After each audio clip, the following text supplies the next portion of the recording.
အမရောအမကျမကတော့အခုပေါ့နော်ဒီအာနာ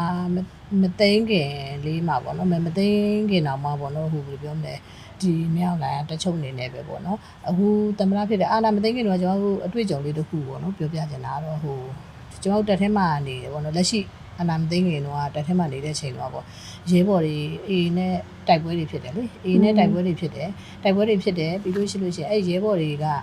ကျသွားတယ်ပေါ့နော်ကျသွားတဲ့ခါကျတော့ဘယ်လိုပြောမလဲဒါအာနာမသိန်းနေတဲ့အချိန်တောင်မှဒီကျသွားတဲ့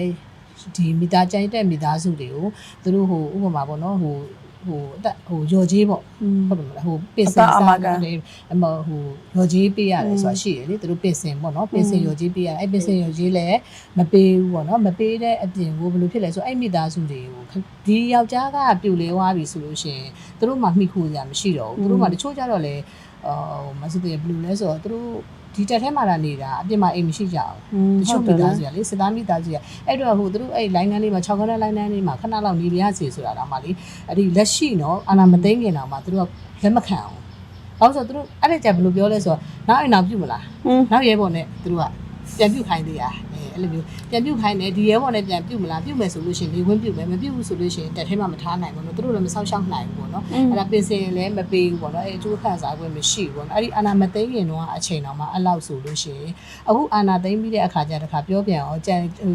ငကူကျမတို့နေခဲ့တဲ့တက်ကရဲမိတယောက်ရှိတယ်သူတို့အဲ့တော့ရခိုင်ဘက်မှာလေရင်ဘောက်လေရင်မဟုတ်ဘူးဟိုကဗာလဲတင်မောလားတင်မောကိုသူတို့ဘာလှုပ်လိုက်တယ်တော့မသိဘူးပေါ့နော်ဒီဘက်ကကျွန်တော်တို့ဘက်ကလှုပ်လိုက်တဲ့အခါကျတော့အဲ့မှာကျွန်တော်တို့အတိရဲဘော်တွေတော်တော်များများပါသွားတယ်အဲ့ကျသူအဲ့မျိုးသမီးတယောက်ပြောတယ်အမခီးတဲ့ရခိုင်ဆိုမပေးလေအမခီးတဲ့ကျွန်တော်တို့တွေပေါ့နော်ဒီအမတို့ရှိတော့လည်းလုံးဝမတူဘူးပေါ့နော်အခုဆိုရင်ပေါ့နော်သူ့ယောက်ျားမရှိတော့ဘူးဆိုသူတို့ချက်ချင်းမောင်းထုတ်တာလေအနေစရာမရှိတော့သူတို့ဖုန်းကြောင်းမှာတွန်းနေရတာရှိခဲ့တယ်ပေါ့နော်ဟိုပြောရင်တော့အများကြီးပေါ့မဟုတ်တဲ့ဒီမရောက်နိုင်တဲ့ပတ်သက်ရင်တော့ဒီလောက်ပဲပြောချင်တယ်ပေါ့နော်အာနာမသိန်းလာတော့မှ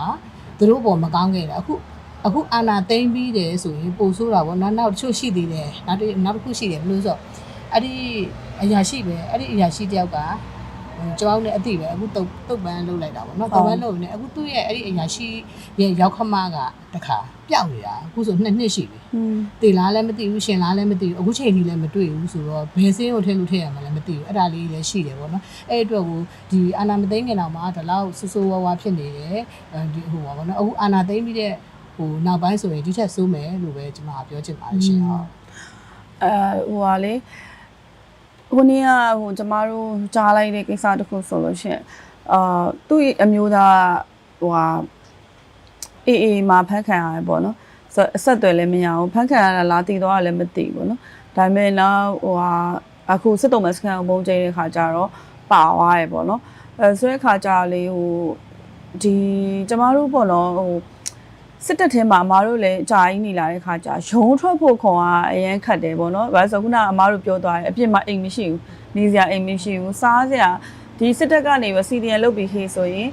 တခါအလုံးမရှိတော့စားစရာမရှိဘူးဆိုရယ်ပူပန်မှုတွေနဲ့နောက်ဆုံးသူတို့အသက်ကိုပေးဆက်လိုက်ရတာပေါ့နော်။ဆိုတော့အဲ့ဒီဟိုရုံးမထွက်နိုင်တဲ့သူတွေအကုန်လုံးအတွက်ဒါတော့နောက်ဆုံးလေးကုန်လေးပေါ့နော်။အယုံထွက်နိုင်တဲ့သူတွေကဒါလည်းလေကျမတို့ထက်ခါတလေးလေးပြောကြရပေါ့နော်ဘလို့ယုံထွက်ပါပေါ့နော်ဆိုတော့ဒါမဲ့ကျမလေဟိုပြောစေချင်တာဘလို့လဲဆိုတော့လေ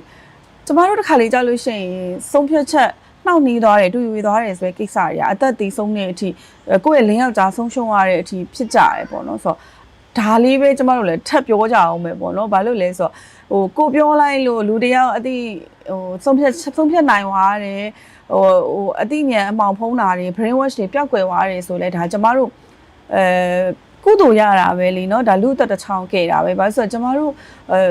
ဒီတော်လန်ရေးကိုတွေးထွက်တည်ယူမှုအနည်းဆုံးနဲ့ဖြစ်စေခြင်းလေအဲကြောင့်မလို့ကျမတို့က2021ကစလို့ဒါဒီမှနဲ့ကျမတို့ ਨੇ ဆိုတာเนาะ2021ကစလို့ဒီအကြောင်းတွေကိုကျမတို့ပြောကြတယ်ဆိုတဲ့အခါကျတော့အခုချိန်ထိလည်းကျမတို့ပြောနေတော့မယ်ပေါ့เนาะဆိုညီမတို့ရဲ့အဲ့ဒီရင်တွင်းစကားတန်တွေကိုလည်းတိုက်တွန်းပေးပါအောင်လို့ဒါကတော့နောက်ဆုံးမိကုန်ပေါ့เนาะကျမကပေါ့နော်အရင်ကဒီအပြင်ထွက်ဖို့တော်တော်ခရင်ခဲ့တယ်ပေါ့နော်ခရင်ခဲ့တယ်ဆိုတာငါအပြင်ရောက်ရင်အဆင်ပြေပါမလားငါဒီလိုမျိုးဒီမှာနေနေတဲ့ခါမှာငါဒီလိုနေနေရပါမယ်အပြင်ရောက်အဆင်ပြေမယ်ဒါပေမဲ့သူတို့စီမှာနေရဆိုတာလည်းပေါ့နော်ဟိုယောက်ျားမျက်နှာကြောင့်နေရတယ်ယောက်ျားမရှိတဲ့ခါကျရင်လည်းဟိုဘယ်လိုကြုံဝယ်ရစစ်ပါဆိုတဲ့အတိုင်းနေရတယ်ဒါပေမဲ့ဒီ ဒီကနေယုံထွက်ဖို့ကြတော့ကျမတို့မှာမျက်စိပိတ်နားပိတ်လीเนาะဟိုကသတင်းလည်းမကြဒီကသတင်းဘယ်သတင်းကြလဲသူတို့အကောင်းကြောင်းသူတို့ဘယ်လိုမျိုးတိုက်ခရညမှာဘယ်လိုမျိုးPDF တွေကဘယ်လိုလုပ်တာပေါ့เนาะဒီလိုမျိုးပဲကျမတို့သွေးထိုးတဲ့ခါကျတော့ကျမတို့ကဒီဘက်ကိုအမြင်မကြည့်ခဲ့ပေါ့เนาะ2021သိမ်းပြီးတဲ့နောက်ပိုင်းအမြင်မကြည့်မှုတွေရှိခဲ့တယ်ပေါ့ဒါပေမဲ့နောက်ပိုင်းကျမှကျမပြန်တဲ့ခါကျမှသိခဲ့ရတယ်ပေါ့เนาะဒီကျမတို့ပြန်တဲ့နေရာမှာဒီစစ်ကောင်စီဘက်ကပေါ့เนาะဒီဘယ်လိုမျိုးလုပ်တယ်အဲ့လိုမျိုးလုံနေတဲ့အဲ့ဟာတွေကျမတို့မြင်နေတွေ့လာခဲ့ရတယ်ပေါ့မြင်နေတွေ့နေရခါကျမဒီတက်ထဲမှာကြားတဲ့စကားနဲ့အပြင်မှာဖြစ်နေတဲ့လက်တွေ့နဲ့လုံးဝမဆန့်ကျင်ဘက်ပေါ့နော်ဆန့်ကျင်ဘက်မှာတကယ်ကိုဆန့်ကျင်စီနဲ့ရေလိုကွာခြားတဲ့ဆန့်ကျင်ဘက်ကိုကျမတို့မြင်တွေ့ခဲ့ရတဲ့ခါကျတော့ဟိုဘယ်လိုရအောင်ဒီတက်တွင်းနေတဲ့လူတွေကျမပြောချင်တယ်မျက်စိပိတ်နားပိတ်မနေပါနဲ့ဒီလိုမျိုးပေါ့ဒီဘရောက်ဖူးတို့ရှိမယ်ပြည်သူပန်းတို့ရှိဒီလူတွေနဲ့ဆက်သွယ်ပါဆက်သွယ်ပြီးတော့မှတကယ်ကိုမှလူမြောက်နေမျိုးကိုလာဖို့အတွက်လည်းကျမပြောချင်တယ်ပေါ့နော်ကျမတို့ဒီအပြင်ရောက်လာတဲ့ခါမှာကျမတို့အတွက်မှလုံခြုံမှုရှိတယ်လို့စိတ်ပျော်ရွှင်မှုလည်းရှိတယ်ပြီးတော့မှဘယ်လိုပြောရမလဲဒီကပေါ့နော်အပြင်မှာနေတဲ့ပြည်သူတွေနဲ့လက်ပွန်းတတိနေရတဲ့ခါမှာကျမတို့ဟိုထဲမှာနေရတာမတူဘူးပေါ့နော်အဲ့ဒီအရာကိုလည်းသူတို့တွေကိုသိစေချင်ပါတယ်ဘယ်လိုကြောင့်အထဲထဲမှာနေရတဲ့ခါကျမှဟိုနေအကျယ်ပြန့်ပြီးတော့ထောင်ထဲမှာနေရတဲ့အတိုင်းပဲနေရတာပေါ့နော်အဲ့ဒီအတွက်ကိုမှအဲ့ဒီမှာနေတဲ့အရာမျိုးမနေဘဲနဲ့အပြင်ကိုဒီလူမြောက်နေမျိုးကိုလာပေးဖို့တော့လေသူတို့ကိုကျမတို့ကဟိုတိုက်တွန်းခြင်းနဲ့ပေါ့နော်ထွက်လာဖို့လည်းတိုက်တွန်းခြင်းနဲ့ဘာလို့ဆိုတရက်တစ်စက္ကန့်နောက်ကျတာနဲ့